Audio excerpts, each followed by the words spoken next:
اب زنا جو ہے اس کے لیے حضور نے جو کچھ فرمایا وہ سن لیجئے.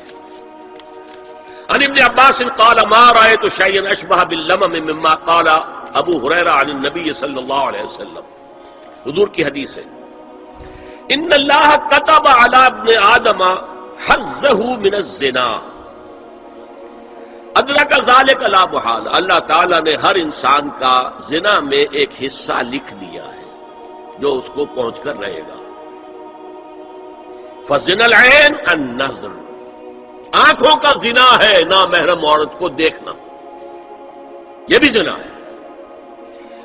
اگر زنا کو روکنا ہے تو یہاں پر بھی قدغن لگے گی.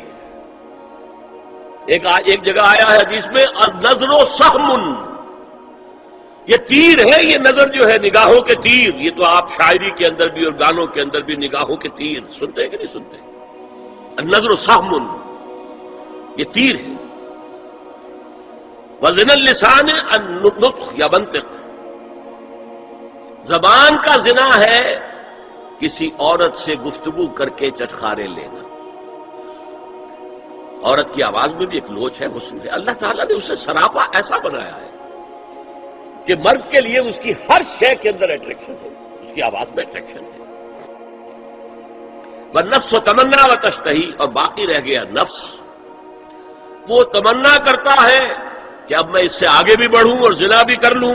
والفرج یصدق ذلک کلہ اور یکذب، لیکن یہ ہو بھی سکتا ہے نہیں بھی ہوتا، لیکن یہ زنا تو کر چکا نا. کان کا زنا اس نے کر لیا، آنکھ کا زنا اس نے کر لیا، زبان کا زنا اس نے کر لیا.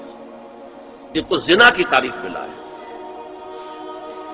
ایک اور روایت ہے جو مسلم میں ہے، عن ابی ہریرہ کتب علی ابن آدم نصیبہ من الزنا مدرک ذلک لا محالہ فالعینان زناہما النظر والاذنان زناہما الاستماع واللسان زناہما الکلام والید زناہا البطش والرجز زناہا الخطأ والقلب یہوی وتمنا. یہ زبان کا بھی زنا ہو رہا ہے، کان کا بھی زنا ہو رہا ہے، ہاتھ کا بھی ہو رہا ہے. کہیں لمس کیا ہے عورت کے جسم کو، ہاتھ ملایا ہے اس سے، اور چل کر کہیں جا رہا ہے دیکھنے کے لیے، یہ پاؤں کا زنا ہو رہا ہے. یہ ہے زنا کی شکلیں جو محمد الرسول اللہ صلی اللہ علیہ وسلم نے بیان کی.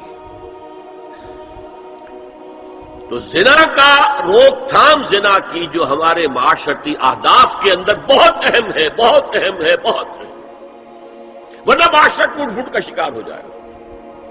میاں بیوی میں اعتماد نہیں ہے، بے اعتمادی کی فضا میں اولاد جو پلے گی اس کی منفی نفسیات ہوں گی، کبھی مثبت نفسیات نہیں ہو سکتی.